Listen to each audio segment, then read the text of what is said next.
नमस्कार बंधुकण। सावित्री व्रतटी प्रत्येक सधवा नारी पाई एक गुरुत्वपूर्ण दिन अटे। कारण एही दिनटीरे प्रत्येक सधवा नारी निजर स्वामींकर दीर्घायु कामना करी मंगल कामना करी सावित्री व्रत पालन करिथांती। तेबे एही सावित्री व्रतटी प्रत्येक वर्ष ज्येष्ठ मासर अमावास्या तिथि पड़ी थाए, जहाँकि एही 2024 मसीहार जून 6 तारिख रे पड़ुछि। तेबे समस्त सधवा नारी माने एही जून 6 तारिख दिन सावित्री व्रतर पालन करिवे। तेबे केउ माने सावित्री व्रत पालन करिवे आपण माने जानती। प्रत्येक सधवा नारी माने निजर स्वामी को उद्देश्य रे एही सावित्री व्रत पालन करिवे। सावित्री व्रतरे केउ रंगर साड़ी एवं चूड़ी पूजा करिबा शुभ होइथाय। सावित्री व्रतरे नाली रंगर साड़ी एवं चूड़ी पूजा करा जाय। जदि आपण माँ पार्वतींकर पूजा करुछंती तेबे सेथिरे आपण कला रंगर शंखा पूजा करि परिबे। सावित्री व्रतरे केउ रंगर व्रत पूजा करा जाय? बंधु माने सावित्री व्रतरे हलदिया रंगर व्रत एवं नाली रंगर व्रत आपण पूजा करि परिबे। एवं सावित्री व्रत को आपण सर्वदा निजर डाहाण हातरे पिंधिबे। तेबे केउ देवादेवी को सावित्री व्रतरे पूजा करा जाय थाए? देवी सावित्री, माँ लक्ष्मी, माँ पार्वती एवं प्रभु नारायण एवं प्रभु शिव शंकर को सावित्री व्रत दिन पूजा करा जाय थाए। एहा व्यतीत जमराजंकु मध्य सावित्री व्रत दिन पूजा करा जाय थाए। कारण राजा सत्यवानंकर जीवन फेराई देइथिले धर्मराज जम। रानी सावित्री सेथिपाई जम देवतांको पूजा करिथिले। सेथिपाई आपण चाहिले धर्मराज जमंकर मध्य एही सावित्री व्रत दिन पूजा करि परिबे। आपणकर स्वामींकर दीर्घायु कामना पाई आपण जमराजंकर पूजा करि परिबे। बंधु माने आमे काहेकि सावित्री व्रत पालन करिथाउ? स्वामींकर दीर्घायु कामना पाई सावित्री व्रत पालन करा जाय। जणे सधवा नारी बंचितिबा पर्यंत हातरे शंखा सिंदूर रहिबा पाई एही व्रत पालन करिथाय। तेबे आपण माने सावित्री व्रत दिन कौन खाइबा उचित? सावित्री व्रतरे आपण फल खाइ परिबे। फल जूस करी पी पारिबे, सागु पणा पी पारिबे, गजा मुग एवं गजा बुट खाइ पारिबे। तेबे सावित्री व्रतरे आपण कौन न खाइबा उचित? केउ जिनिस गुड़िक सावित्री व्रतरे खाइबा बारण अटे? बंधु माने सावित्री व्रत दिन आपण कदापि भी रंधा होइथिबा कोनोसी खाद्य, पियाज, रसुण, चाहा, पिता, कषा, कोल्ड ड्रिंक्स इत्यादि खाइबा अनुचित अटे। केउठी सावित्री व्रत करा जाय थाए? बंधु माने अनेक जगारे बरगछ मूलरे सावित्री व्रत करा जाय थाए, किंतु जेउठारे एहार सुविधा न थाए सेमाने घरे किंबा मंदिर रे मध्य सावित्री व्रत करिथांती। सावित्री व्रत घरे किपरि पूजा करा जाय? बंधु माने घरे शिଳରେ हलदी लगाई माँकर आखि, नाक, पाटी, मुह एसबु करी प्रतिमूर्ति स्थापना करी पूजा करा जाय। किंबा घट स्थापन करी नड़िया किंबा पैडरे देवींकर प्रतिमूर्ति स्थापना करी आपण पूजा करि परिबे। सावित्री व्रतरे केते गोटी फलरे पूजा करा जाय? कौन रहिछि एहार नियम? सबु प्रकार फलरे पूजा करा जाय परिबो किंबा फलरे पूजा करे जिवो। 5 प्रकार फल नथिले आपण 5टी फलरे मध्य पूजा करि परिबे।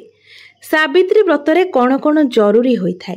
बंधु माने आपण जदि सावित्री व्रत करूछंती तेबे सावित्री व्रत पाई गुआ, व्रत, अलता, सिंदूर, फल, साड़ी, अरुआ चाउल, दीप, आंबपत्र, फूल, हलदी, कौड़ी, बरकोली पत्र, दुब, बही, पितल थाली एवं माटीर कलश किंबा पितल कलशर आवश्यकता होई थाए।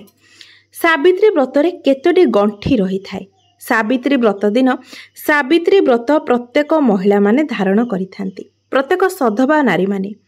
एवं व्रतरे 7टी गंठी पड़ी जाए जहाको नारी माने धारण करिथांती। व्रत को हलदी रे बुड़ाई बा हलदिया रंगर व्रत करी ताको धारण करा जाय थाए। सावित्री व्रतरे आपण निजर बाप घरु भार आसीबा उचित ना अनुचित? सावित्री व्रतटी स्वामी पई करा जाय थाए, तेणु सावित्री व्रतर समस्त पूजा सामग्री स्वामी घरु आनी व्रत पालन करिबा उचित।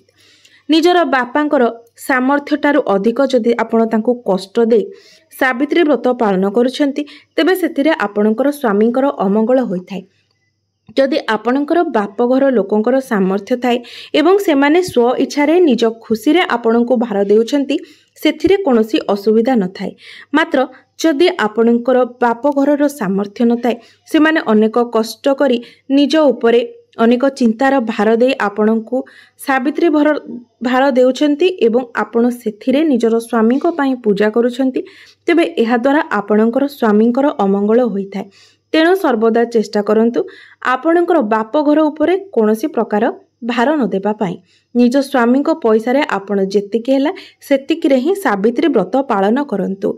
ଏହାଦ୍ୱାରା ଆପଣଙ୍କର ସ୍ୱାମୀଙ୍କର ମଙ୍ଗଳ ହୋଇଥାଏ। ତେବେ ସ୍ୱାମୀଙ୍କୁ ସାବିତ୍ରୀ ପୂଜା ଦିନ ପୂଜା କରାଯାଇଥାଏ କି? ବ୍ରତ ଦିନ ସ୍ୱାମୀଙ୍କୁ ସମ୍ମାନ ଦିଆଯାଏ। ବ୍ରତ ଦିନ ଆପଣ କେବେ ବି ସ୍ୱାମୀଙ୍କ ସହିତ କଳି ଝଗଡ଼ା କରନ୍ତୁ ନାହିଁ, ତାଙ୍କୁ କୌଣସି ପ୍ରକାର କଟୁ କଥା କୁହନ୍ତୁ ନାହିଁ। ଏମିତିରେ ଆପଣ କୌଣସି ଦିନ ବି ନିଜ ସ୍ୱାମୀଙ୍କ ସହିତ କଳି ଝଗଡ଼ା କରିବା ଉଚିତ ନୁହେଁ କିମ୍ବା ସ୍ୱାମୀଙ୍କୁ ଅସମ୍ମାନ କରି କଟୁ କଥା କହିବା ଉଚିତ ନୁହେଁ। କାରଣ ସ୍ୱାମୀ ଆମର ଦେବତା ଅଟନ୍ତି। ସ୍ୱାମୀଙ୍କୁ ଅସମ୍ମାନ କରିବା ଦ୍ୱାରା ସ୍ୱାମୀଙ୍କର ଅମଙ୍ଗଳ ହେବା ସହିତ ଆପଣ ପାପର ମଧ୍ୟ ଭାଗିଦାର ହୋଇଥାନ୍ତି। ମାତ୍ର ବ୍ରତ ଦିନ ସ୍ୱାମୀଙ୍କର ପୂଜା କରାଯାଏ ନାହିଁ, ଆପଣ କେବଳ ସ୍ୱାମୀଙ୍କର ଆଶୀର୍ବାଦ ନେଇପାରିବେ। ବ୍ରତ ଦିନ କ'ଣ କରିବା ଉଚିତ ନୁହେଁ?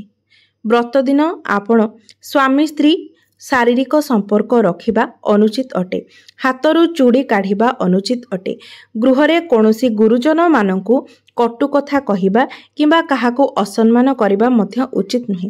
ଏହା ବ୍ୟତୀତ ଛୋଟ ପିଲାମାନଙ୍କୁ ଏହି ଦିନ ଆପଣ ମାରନ୍ତୁ ନାହିଁ। ଏହି ଦିନ ଗଳାରୁ ମଙ୍ଗଳସୂତ୍ର କାଢ଼ନ୍ତୁ ନାହିଁ କିମ୍ବା ହାତରୁ ଚୁଡ଼ି ଓହ୍ଲାନ୍ତୁ ନାହିଁ। ତେବେ ଯଦି ଏହି ସମୟରେ ଆପଣଙ୍କର ଛୁତିକିଆ କିମ୍ବା ମୃତ୍ତିକିଆ ହେଉଛି, ତେବେ ଆପଣ ବ୍ରତ ପାଳନ କରିପାରିବେ କି ନାହିଁ? ଛୁତିକିଆ ମୃତ୍ତିକିଆ ସମୟରେ ବ୍ରତ କରାଯାଇନଥାଏ, କାରଣ ଏ ସମୟରେ ଶରୀର ଅଶୁଦ୍ଧ ରହିଥାଏ। ଛୁତକ ସମୟରେ ଶାଢ଼ୀ ଚୁଡ଼ି ପୂଜା ସାମଗ୍ରୀକୁ ନ ଛୁଇଁ ଯଦି ଅନ୍ୟ କେହି ପୂଜା କରିଦେବେ ତେବେ ଆପଣ ପ୍ରସାଦ ଖାଇପାରିବେ। ମୃତକ ସମୟରେ ପୂଜା କରାଯାଏ ନାହିଁ କି ପ୍ରସାଦ ମଧ୍ୟ ସେବନ କରାଯାଏ ନାହିଁ। ତେବେ ଗର୍ଭବତୀ ମହିଳାମାନେ ସାବିତ୍ରୀ ବ୍ରତ ପାଳନ କରିପାରିବେ କି ନାହିଁ? ଗର୍ଭବତୀ ମହିଳାମାନେ ବ୍ରତ କରିପାରିବେ, କିନ୍ତୁ ଉପବାସ କରି ନୁହେଁ। ଆପଣ ଖାଇବି ବ୍ରତ ପାଳନ କରିପାରିବେ। ଆପଣ ଫଳମୂଳ ଏବଂ ଶାଗୁ ଏସବୁ ଖାଇ ବ୍ରତ ପାଳନ କରିପାରିବେ, କିନ୍ତୁ ଆମିଷ, ପିଆଜ ରସୁଣ, ଉଷୁନା, ପିତା, କଷା ଏସବୁ ଖାଇବେ ନାହିଁ। ଯଦି ଆପଣଙ୍କର ମାସିକ ଧର୍ମ ଚାଲିଛି ତେବେ ଆପଣ ବ୍ରତ କରିପାରିବେ ନା ନାହିଁ। ମାସିକ ଧର୍ମ ସମୟରେ ବ୍ରତ କରିପାରିବେ, କିନ୍ତୁ କୌଣସି ପୂଜା ସାମଗ୍ରୀକୁ ଆପଣ ଛୁଇଁବେ ନାହିଁ କିମ୍ବା ପୂଜା କରିପାରିବେ ନାହିଁ। କେବଳ ପୂଜା ସରିବା ପରେ ଆପଣ ପ୍ରସାଦ ଗ୍ରହଣ କରିପାରିବେ। ଘରର ଅନ୍ୟ କୌଣସି ସଦସ୍ୟ କିମ୍ବା ସ୍ୱାମୀଙ୍କ ଦ୍ୱାରା ପୂଜା କରାଇ ନିଜର ଶାଢ଼ୀ ଚୁଡ଼ି ଏବଂ ପୂଜା ସାମଗ୍ରୀକୁ ଆଣିପାରିବେ। ତେବେ ସାବିତ୍ରୀ ବ୍ରତ ପ୍ରଥମ କରି କେବେ କରାଯାଇଥାଏ? ବନ୍ଧୁମାନେ, ବିବାହର ପ୍ରଥମ ବର୍ଷରୁ ହିଁ ଆପଣ ସାବିତ୍ରୀ ବ୍ରତ କରିପାରିବେ। ଯଦି ପ୍ରଥମ ବର୍ଷ ବ୍ରତ କରିବା ସମୟରେ ଋତୁସ୍ରାବ ହୋଇଥାଏ କିମ୍ବା ଛୁତକ କିମ୍ବା ମୃତକ ହୋଇଥାଏ, ତେବେ ବିବାହର ପ୍ରଥମ ବର୍ଷ ପୂଜା ନ କରି ପର ବର୍ଷଠାରୁ ଆରମ୍ଭ କରିପାରିବେ। ସାବିତ୍ରୀ ବ୍ରତ ଦିନ କେଉଁ ଠାକୁରଙ୍କୁ ଦର୍ଶନ କରିବା ଦ୍ୱାରା ଆପଣଙ୍କର ସ୍ୱାମୀଙ୍କର ମଙ୍ଗଳ ହୋଇଥାଏ? ବନ୍ଧୁମାନେ, ସାବିତ୍ରୀ ବ୍ରତ ଦିନ ଯଦି ଆପଣ ଶଙ୍କର ପାର୍ବତୀ ଏବଂ ଲକ୍ଷ୍ମୀ ନାରାୟଣଙ୍କର ଯୁଗଳ ଦର୍ଶନ କରନ୍ତି, ତେବେ ଏହା ଅତ୍ୟନ୍ତ ଶୁଭ ଫଳ ପ୍ରଦାନ କରିଥାଏ। ଏହାଦ୍ୱାରା ଆପଣଙ୍କର ସ୍ୱାମୀ ସ୍ତ୍ରୀଙ୍କ ମଧ୍ୟରେ ସମ୍ପର୍କ ଭଲ ରହିଥାଏ, ମଧୁର ରହିଥାଏ ଏବଂ ଆପଣଙ୍କର ସ୍ୱାମୀଙ୍କର ଆୟୁଷ ମଧ୍ୟ ବୃଦ୍ଧି ପାଇଥାଏ। ତେବେ ସାବିତ୍ରୀ ବ୍ରତ ଦିନ ଆପଣ କେଉଁ ସବୁ ଜିନିଷ ଉତାରିବେ ନାହିଁ? ବ୍ରତ ସରିବା ପରଦିନ ଗାଧୋଇ ସାରି ଆପଣ ଘର ଠାକୁରଙ୍କ ପୂଜା ସରିବା ପରେ ହିଁ ନିଜର ବ୍ରତକୁ ଖୋଲିବେ। ସେହିଦିନ କେବେ ବି ବ୍ରତ ଖୋଲିବେ ନାହିଁ। ପୂଜା ସରିବା ପରେ କ'ଣ କରିବା ଉଚିତ? ପୂଜା କରି ଆଣିଥିବା ଶାଢ଼ୀ, ଶଙ୍ଖା, ସିନ୍ଦୁର, ଅଳତା ପିନ୍ଧି ନିଜର ସ୍ୱାମୀଙ୍କ ଠାରୁ ଏବଂ ଘରର ଆପଣଙ୍କର ଗୁରୁଜନମାନଙ୍କ ଠାରୁ ଆଶୀର୍ବାଦ ନେବା ଉଚିତ। ସ୍ୱାମୀ ଯଦି ନିଜ ଇଚ୍ଛାରେ ଆପଣଙ୍କୁ ପ୍ରସାଦ ଖୁଆଇ ବ୍ରତ ଭାଙ୍ଗନ୍ତି, ତେବେ ଏହା ବହୁତ ଶୁଭ ହୋଇଥାଏ। ଏବଂ ସାବିତ୍ରୀ ବ୍ରତ ଦିନ ଯଦି ସିନ୍ଦୁର ଶଙ୍ଖା ମଧ୍ୟ ଆପଣଙ୍କର ସ୍ୱାମୀ ଆପଣଙ୍କୁ ପିନ୍ଧାଇ ଦିଅନ୍ତି, ତେବେ ଏହା ଆହୁରି ଅଧିକ ଶୁଭ ହୋଇଥାଏ। ତେବେ ବନ୍ଧୁମାନେ, ଆଶା କରୁଛି ମୋର ଏହି ଭିଡ଼ିଓଟି ଆପଣମାନଙ୍କୁ ନିଶ୍ଚୟ ଭଲ ଲାଗିଥିବ। ତେବେ ଭିଡ଼ିଓଟି ଯଦି ଆପଣମାନଙ୍କୁ ଭଲ ଲାଗିଥାଏ, ତେବେ ଭିଡ଼ିଓଟିକୁ ଲାଇକ୍ କରି ଚ୍ୟାନେଲଟିକୁ ନିଶ୍ଚୟ ସବସ୍କ୍ରାଇବ୍ କରିଦେବେ ଏବଂ କମେଣ୍ଟ ବକ୍ସରେ ଜୟ ମା ସାବିତ୍ରୀ ନିଶ୍ଚୟ ଲେଖିବେ।